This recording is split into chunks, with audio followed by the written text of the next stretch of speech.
Familia Miskitaki, vamos a presentarles a un cantautor huancabelicano. Él es Richie Joliota. Hoy nos trae una canción romántica plasmada en un hermoso videoclip. Este tema se llama Lo que pudo ser. Vamos a verlo.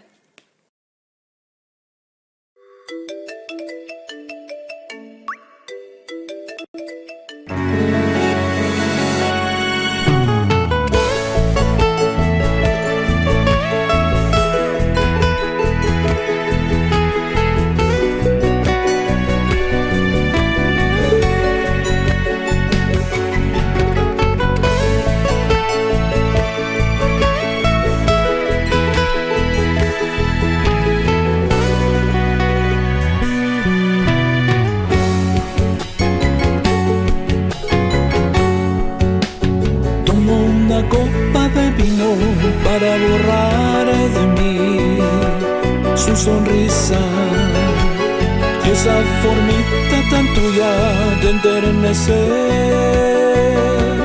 mi alma. Todo me recuerda a ti, todo me hace mal, nada de lo que yo haga me hace dejar de pensarte. ¿Cómo olvidar lo que pudo ser? ¿Cómo olvidar lo que pudo ser?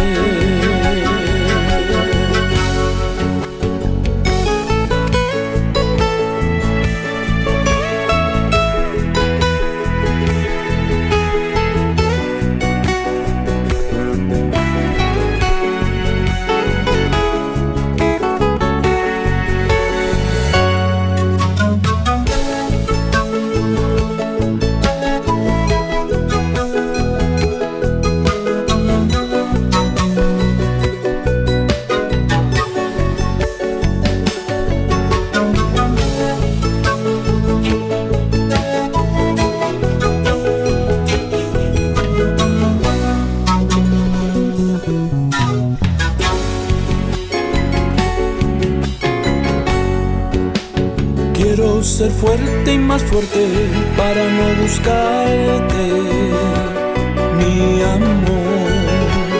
Quiero tenerte a mi lado otra vez y no puedo.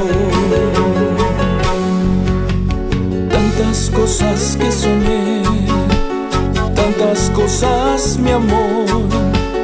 Ahora me toca olvidarte, es un adiós para siempre. ¿Cómo olvidarte, mi amor? ¿Cómo olvidarte, mi amor? ¿Cómo olvidar lo que pudo ser?